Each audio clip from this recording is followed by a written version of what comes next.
क्या क्या दिक्कत है? इतने बड़े साइज का इलेक्ट्रिक वायर देखे हैं आप लोग? जितने साइज का इलेक्ट्रिक वायर होता है उतना का दिखाएंगे तो आपको पता भी नहीं चलेगा।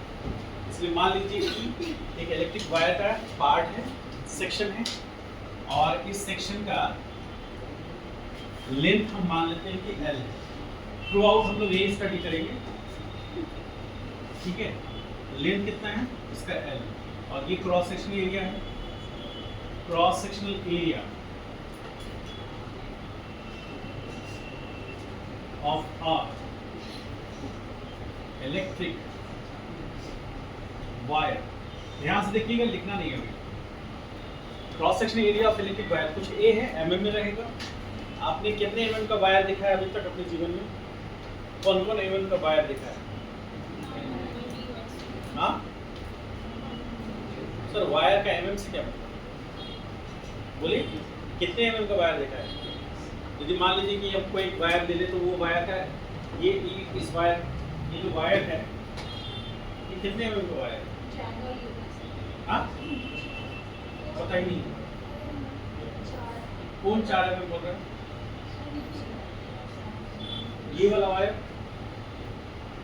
ये वाला वायर कितने mm का? हाँ करंट मार देगा।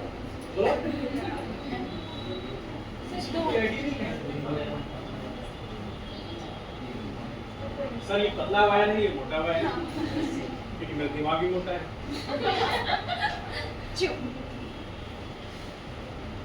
बताइए कितने mm का होगा?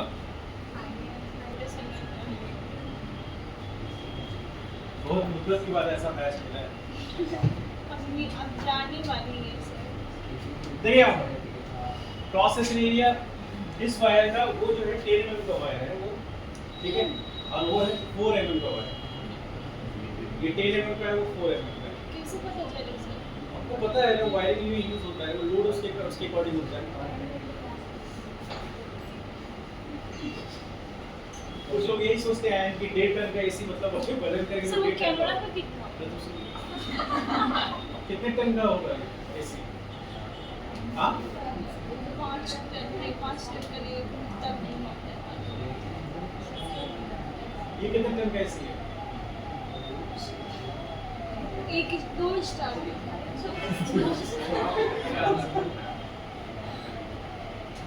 जब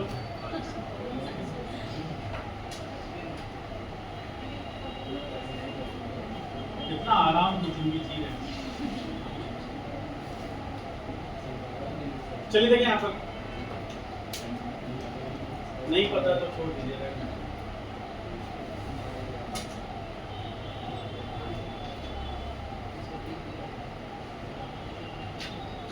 अंकित कुमार, सारा डिपेंडेंसी तुम्हारा हम छीन लेंगे। देखिए यहाँ पर क्यू अमाउंट का चार्ज, यदि हमारा सेक्शन से कोई एक सेक्शन हमने लिया है, ये सी सेक्शन है, ये सेक्शन को ए कह रहे हैं और ये सेक्शन को बी कह रहे हैं। हम बात कर रहे हैं सी सेक्शन। तो हमने वायर का क्रॉस सेक्शन एरिया लिया है, ठीक, उसका एरिया क्रॉस सेक्शन एरिया को ए मान लेते हैं, अलग अलग सेक्शंस में अलग अलग आएंगे, जैसे क्रॉस सेक्शन एरिया को स्मॉल ए मान लेते हैं। अब क्या है कि इससे पॉजिटिव चार्ज डिस्प्लेस हो रहा है, किस सेक्शन से? ए से किधर जा रहा है? बी की तरफ जा रहा है, ठीक है। तो एक पर्टिकुलर क्रॉस सेक्शन ए से, इसको हम लोग डेल्टा एस लिखते हैं, एक पर्टिकुलर क्रॉस सेक्शन एरिया से चार्ज फ्लो कर रहा है, चार्ज पास कर रहा है। और हमने आपको पहले डिस्कशन में बताया कि चार्ज ऑफ जो फ्लो ऑफ इलेक्ट्रिक चार्ज, इसका मतलब यदि इलेक्ट्रिक चार्ज जब स्टेशनरी था तो हम लोग इसको इलेक्ट्रोस्टैटिक पढ़े थे, तो क्या ऐसा हुआ जिससे कि इलेक्ट्रिक चार्ज मोशन करने लगा? बताइए क्या ऐसा था जिससे कारण से इलेक्ट्रिक चार्ज मोशन करने लगा? Potential difference. तो ये delta U is equal to minus F dot D R, ये कहीं पढ़ा था आपने? उसमें F क्या है? फोर्स, और ये फोर्स डिस्टेंस। इसके अलावा भी कुछ बोल दीजिए, फोर्स किसका, मेरा या आपका? डिस्प्लेसमेंट आपका या मेरा? नहीं नहीं ऐसा नहीं, फोर्स आप बोले तो हम ही तो होगा ना। हाँ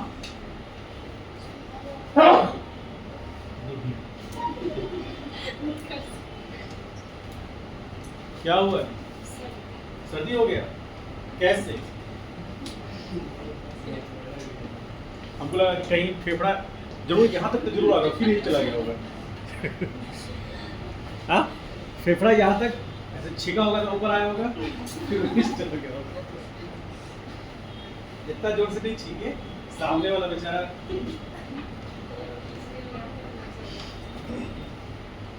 देखिए यहाँ पर ध्यान से आप देखिए, ये रिलेशंस को हमेशा याद रखिएगा थ्रू आउट करेंट इलेक्ट्रिसिटी, आपको याद रखना पड़ेगा। देखिए पोटेंशियल डिफरेंस आपको सब लोग जानते हैं, इसमें से कोई ऐसा स्टूडेंट नहीं है जो नहीं जानता है। यदि पोटेंशियल डिफरेंस होगा तो चार्ज दौड़ेगा, सब लोग जानते हैं। तो potential difference is one of the important key factor to translate charge with the high velocity, ठीक है। तो जैसे पोटेंशियल डिफरेंस आया, क्यों आया?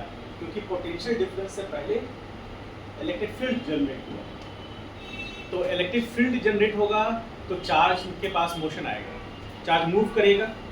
क्यों? उससे पहले हम लोग यदि आगे ऊपर चले तो ये पोटेंशियल एनर्जी है, ये पोटेंशियल है, क्योंकि यहाँ फोर्स है और यहाँ क्या है, ठीक है।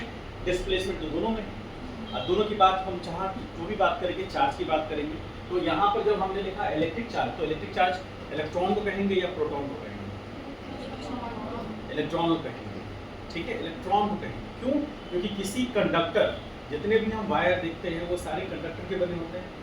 कोई ऐसा वायर जो कि नॉन कंडक्टर का बना हुआ है या इंसुलेटर का बना हुआ है, उसके ऊपर इंसुलेटर का कैपिंग किया जाता है, लेकिन होता तो वो कंडक्टर है ना। तो कंडक्टर जब भी होगा तो उसके पास फ्री इलेक्ट्रॉन की बात होगी, और फ्री इलेक्ट्रॉन की बात होगी तो यदि वो इलेक्ट्रिक फील्ड में होगा या फोर्स लगेगा, इलेक्ट्रोस्टैटिक फोर्स, तो वो मोशन करेगा। अब जिधर इलेक्ट्रोस्टैटिक फोर्स लगेगा उसके अपोजिट डायरेक्शन में मोशन करेगा, फील्ड जिस डायरेक्शन में होगा उसके अपोजिट डायरेक्शन में मोशन करेगा, क्योंकि हम किसकी बात कर रहे हैं?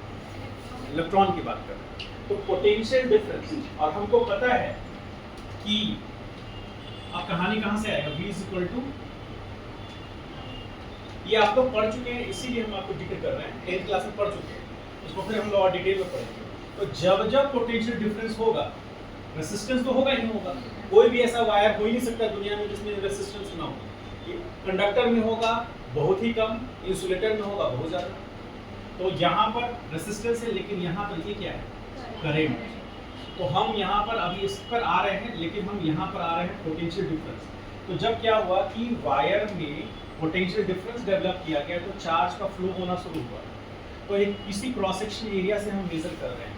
अब इसमें हम और क्या टर्म जोड़ रहे हैं, टाइम, इसको बोलेंगे टाइम इंटरवल, ठीक है। तो मेजर किया गया, स्टॉप वॉच से ऑन किया गया, तो मेजर किया गया कि इस पर्टिकुलर क्रॉस सेक्शन से सपोज क्यू अमाउंट का, डेल्टा क्यू अमाउंट का charge has passed through cross sectional area, कितना डेल्टा एस। तो यहाँ पर 2-3 फैक्टर आए, इतना अमाउंट का चार्ज। अभी हम जो भी चार्ज की बात कर रहे हैं वो पॉजिटिव चार्ज है, ठीक है, जो भी चार्ज की बात कर रहे हैं वो पॉजिटिव चार्ज है। तो पॉजिटिव चार्ज पॉजिटिव एक्स की तरफ जा रहा है, इसका मतलब है कि इलेक्ट्रॉन नेगेटिव एक्स की तरफ जा रहा होगा। तो हम लोग फ्लो ऑफ, ये एजम्पशन है हमारा, कि फ्लो ऑफ प्रोटॉन को हम लोग मानते हैं करंट का डायरेक्शन, ठीक है। और फ्लो ऑफ इलेक्ट्रॉन जो होता है, सही मायने में फ्लो किसका होता है, इलेक्ट्रॉन का। क्योंकि किसी भी कंडक्टर के पास ऑटोमोस्ट जो सेल है उसके वैलेंस सेल में जो कौन अवेलेबल होता है, इलेक्ट्रॉन, वो फ्री होता है मूव करने के लिए विद इन द मटेरियल, तो वो फ्लो कर सकता है। तो जब उसको इलेक्ट्रिक फील्ड मिलेगा या उसको इलेक्ट्रोस्टैटिक फोर्स मिलेगा, जब इलेक्ट्रिक फील्ड मिलेगा तो पोटेंशियल मिलेगा, इलेक्ट्रोस्टैटिक फोर्स मिलेगा तो उसको इलेक्ट्रोस्टैटिक पोटेंशियल एनर्जी मिलेगा। तो इसके कारण वो डिस्प्लेस होगा, तो इलेक्ट्रॉन का मूवमेंट होगा बी से ए की तरफ, पॉजिटिव चार्ज जिसको प्रोटॉन मानते हैं उसका मूवमेंट होगा ए से बी की तरफ। तो हम लोग अभी वही मान के चलते हैं कि पॉजिटिव चार्ज जो है वो किसी क्रॉस सेक्शन एरिया से क्रॉस कर रहा है, कितने टाइम इंटरवल में, dt में, और कितना अमाउंट का चार्ज फ्लो कर गया। तो लॉ कहता है So according to the principle मत कहिए, according to the concept कहिए, कहना ज़्यादा सही होगा। कह सकते हैं the rate of change of electric charge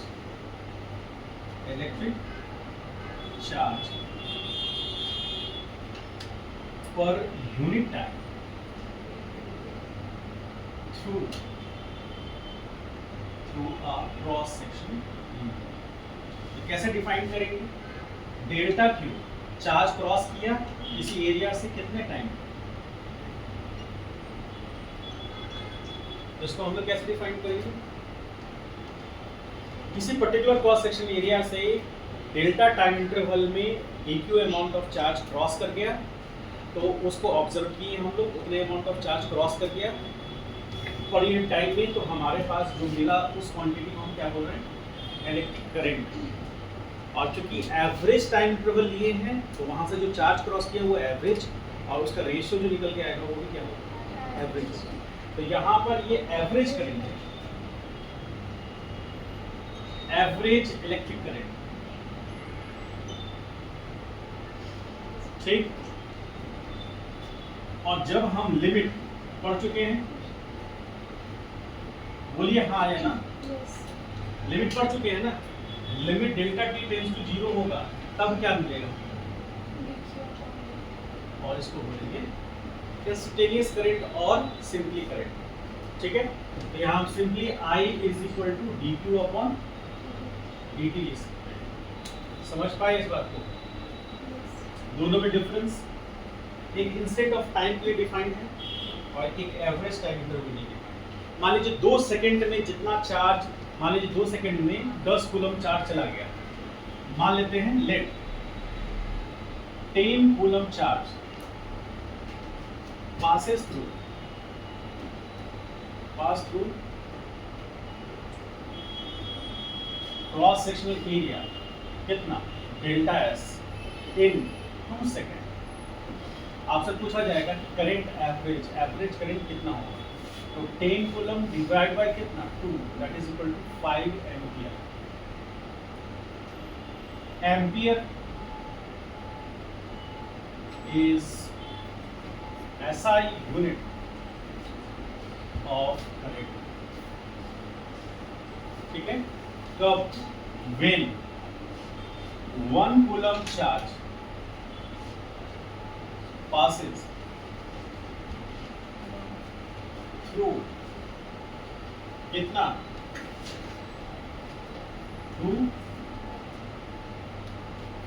through an cross sectional area,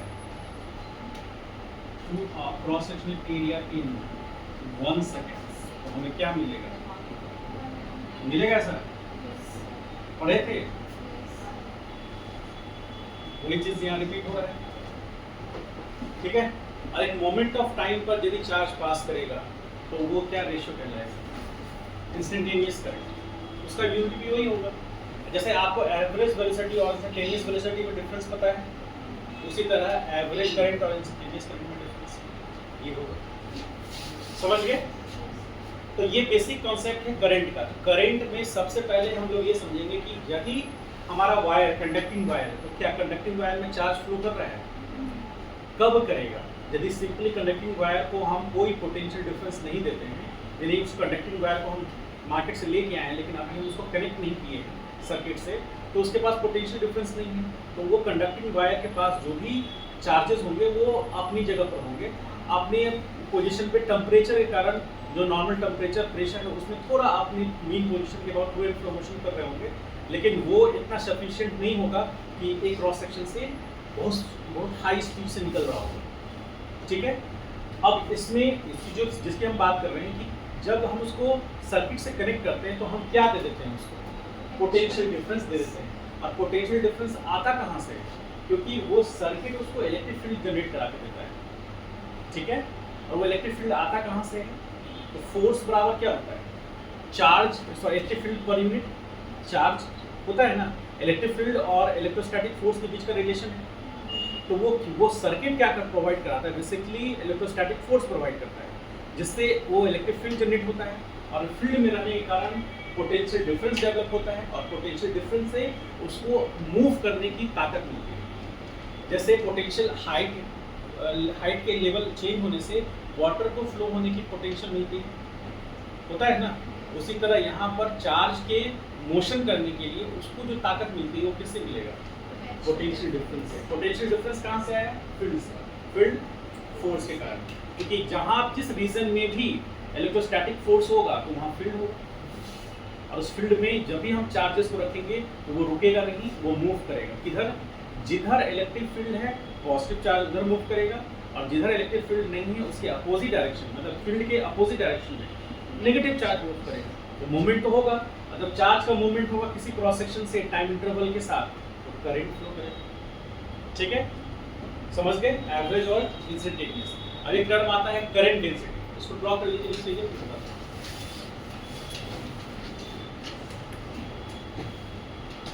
fast लिखिएगा तो ओम्स लॉ खत्म करेंगे।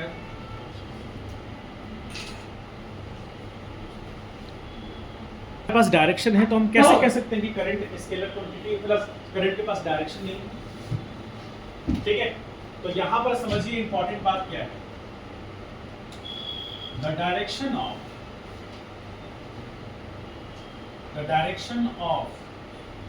फ्लो ऑफ चार्ज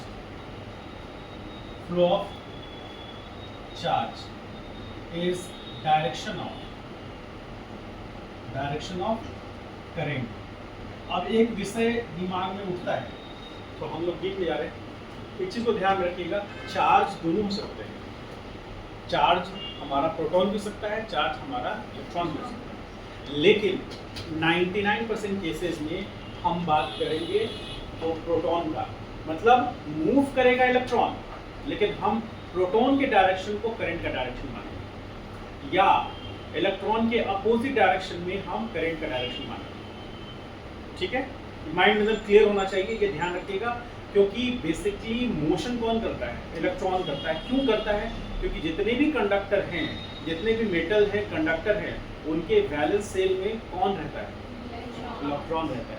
तो इलेक्ट्रॉन का मूवमेंट होता है, लेकिन इलेक्ट्रॉन के मूवमेंट के अपोजिट डायरेक्शन में हम करंट का डायरेक्शन लेते हैं, या जो प्रोटॉन का डायरेक्शन होता है मोशन का, उसी को हम करंट का डायरेक्शन लेते हैं। ये ध्यान रखना है। तो यहाँ पर आप, जैसे आप याद है आपके पास एक कंडीशन था, हमने डिस्कस किया था, v बराबर dx अपॉन dt, याद है वो पल, तो v बराबर delta x by delta t। वही एनालॉजी यहाँ पर, यदि ये कॉन्सेप्ट आप समझ गए होंगे तो यहाँ भी आप समझ जाएंगे। तो यहाँ पर dx क्या है,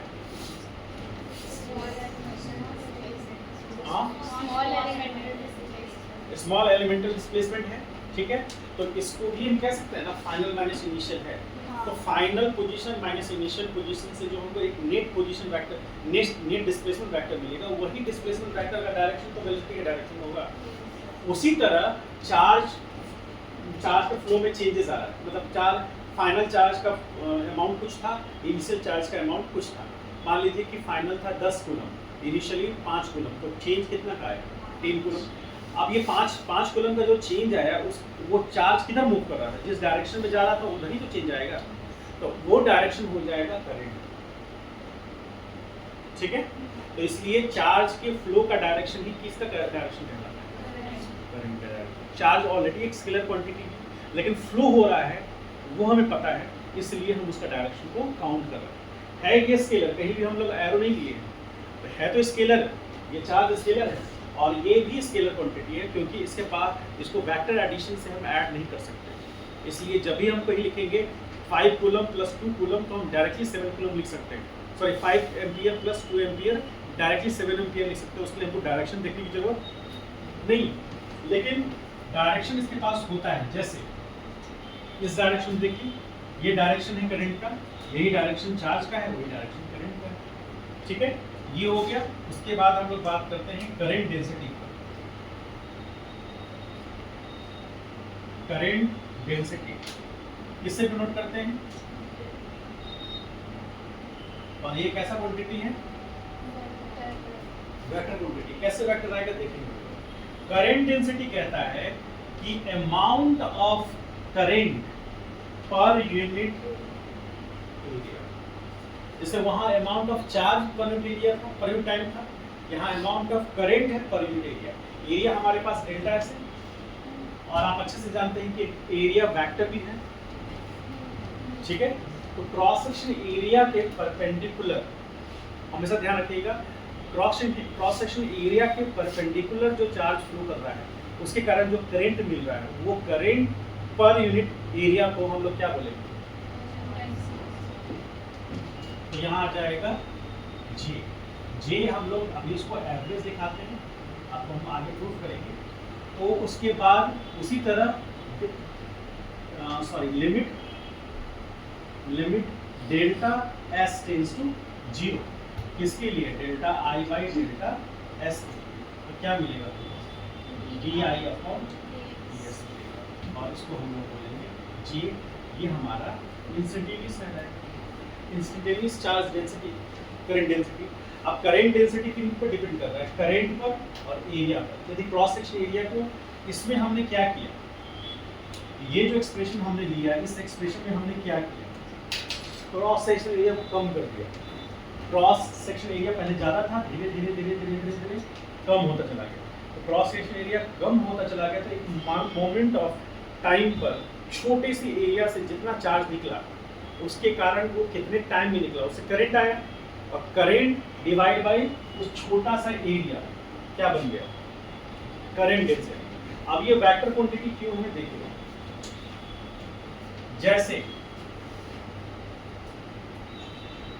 वायर में एक हमारे पास क्रॉस सेक्शन एरिया ये है, ठीक है, ये क्रॉस सेक्शन एरिया है, इससे यहां से चार्ज फ्लो कर रहा है, ठीक।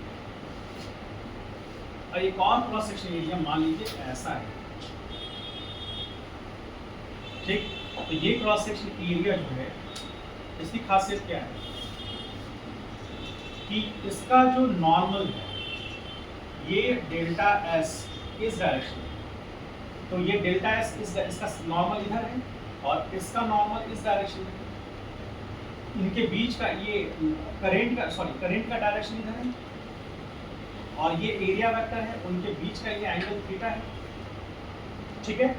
तो हमको क्या लेना है, हमको जे बराबर लेना है, ये लेंगे हम डेल्टा आई अपॉन डेल्टा एस।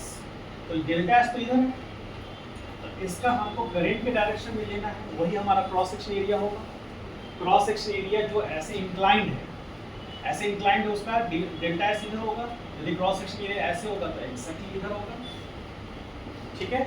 हमको लेना है करंट के डायरेक्शन में, तो इधर कितना हो जाएगा, डेल्टा एस कॉस थीटा होगा। तो हम यहाँ पर जो लिखेंगे डेल्टा एस डैश, तो जे बराबर क्या आ जाएगा, delta I by delta S cos theta होगा। यहाँ पर हमेशा वो एरिया होगा जो एरिया करंट के परपेंडिकुलर हो, जो क्रॉस सेक्शन करंट के परपेंडिकुलर होगा हमको वो लेना होगा। ये जो ऐसे जो एरिया लिए हुए हैं उसका एक सेक्शन जो है वो करंट के परपेंडिकुलर है और उसका कंपोनेंट कितना है, ये cos थीटा है। तो ये हमें लेना होगा क्रॉस सेक्शन एरिया के लिए। ये लिए डेल्टा आई ऑलरेडी है, ये इधर आएगा, तो delta I is equal to J delta S cos theta होगा। तो याद कीजिए डेल्टा आई बराबर क्या हो जाएगा, जे डॉट डेल्टा एस होगा।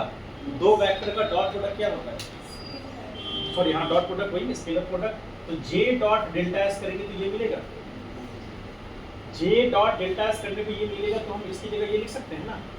तो दो फिजिकल क्वांटिटी जो कि वेक्टर हैं उनका डॉट प्रोडक्ट क्या निकल के आता है, इसलिए करंट क्या है, और जे वेक्टर है, एरिया वेक्टर तो आप जान ही रहे, ठीक है।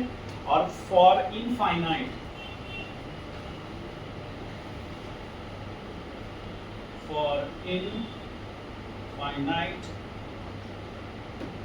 एरिया, उसके लिए क्या करेंगे, तो हम जे डॉट डी एस करेंगे और यहाँ से जो इंटीग्रेशन मिलेगा उससे हमें आई टोटल मिलेगा। ये इनफाइनाइट एरिया के लिए, बहुत छोटा सा स्मॉल एरिया के लिए, समझ पाए। इसमें और उसमें डिफरेंस समझ पा रहे हैं? समझ पा रहे हैं तो बताइए, नहीं तो फिर से बताएंगे। देखिए, एक है सिग्निफिकेंट करंट एरिया, तो ये हमको कैसे मिल रहा है? करंट डेंसिटी इनटू मल्टीप्लाई करने से सिग्निफिकेंट एरिया के मल्टीप्लिकेशन से, और यहाँ पर करंट डेंसिटी और इनसिग्निफिकेंट एरिया को मल्टीप्लाई कर रहे हैं, और ऐसे कई एरिया को इंटीग्रेट करेंगे तब जाकर हमको क्या मिलेगा। जब इसको नहीं समझ में आ रहा है तो इसको ऐसे देखिए,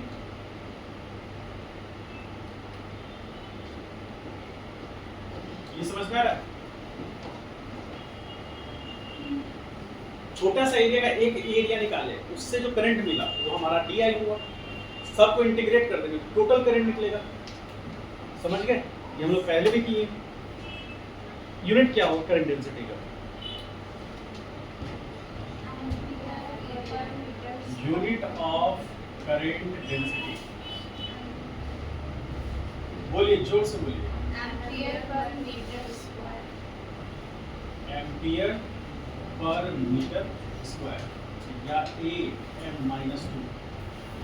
ओके, सीख सकते हैं ना? ये यूनिट होगा। कंफ्यूजन क्लियर है? कोई डाउट तो नहीं मन में? करंट डेंसिटी वेक्टर है लेकिन करंट वेक्टर नहीं है।